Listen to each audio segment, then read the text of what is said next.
On screen this week, About a Boy. Chris and Paul Weitz's adaptation of Nick Hornby's novel comically considers the impact a 12-year-old lad has on an eligible bachelor.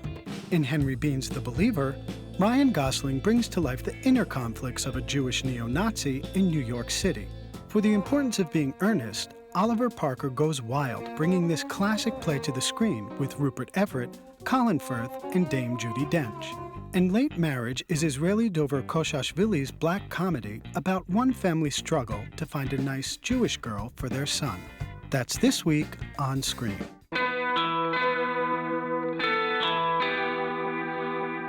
In production throughout the U.S., Word Wars.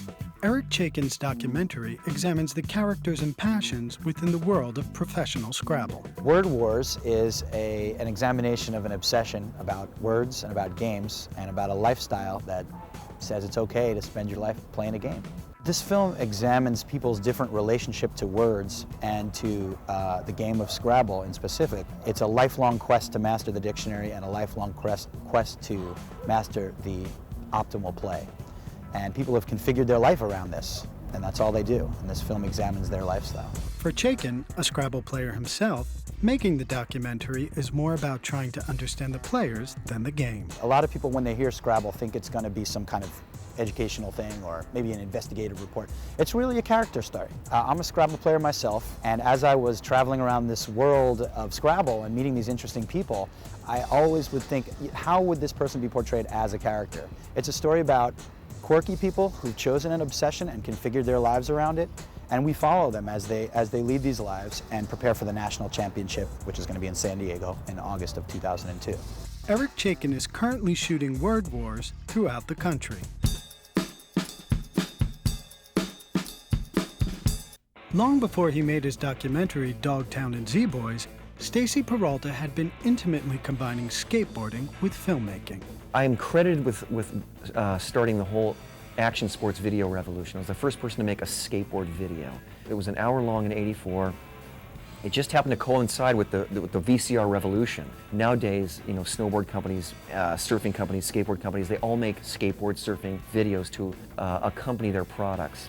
I had never intended to be a filmmaker, but I fell into it because we couldn't afford to hire somebody to do this for my skateboard company. So I made a skateboard video and, in a sense, was able to learn how to become a filmmaker by just, you know, my wits.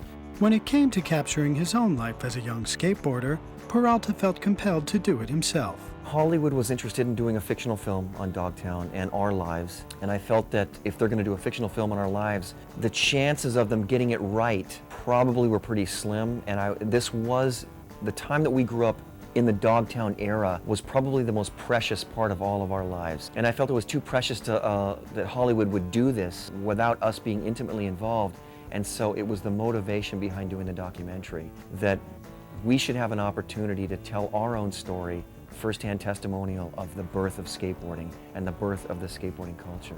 Stacy Peralta will switch from skateboards to surfboards with his next project, an adaptation of Alan Weisbecker's surfing memoir, In Search of Captain Zero.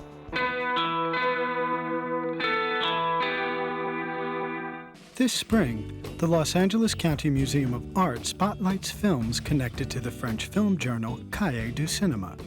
For Cahiers correspondent Bill Crone, the magazine did much more than just report about film.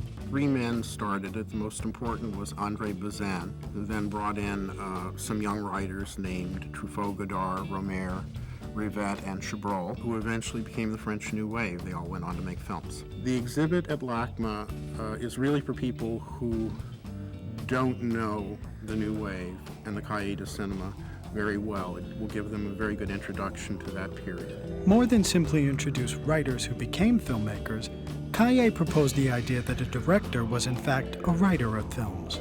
The films in the exhibit capture that revolutionary filmmaking idea that the New Wave started with, which was that you throw away the old studio techniques. The film is made by one man who uses the camera the way he would use a pen. The auteur policy was that the director was the author of the film. There had been a lot of emphasis in the 40s and early 50s on screenwriters, and Truffaut wrote an article attacking them called Against a Certain Tendency of French Cinema, in which he proved that one visual idea in a Hitchcock film was worth all of the literary ideas in a film by one of those writers. A 50th anniversary tribute to Cahiers du Cinema ran at the Los Angeles County Museum of Art until May 11th.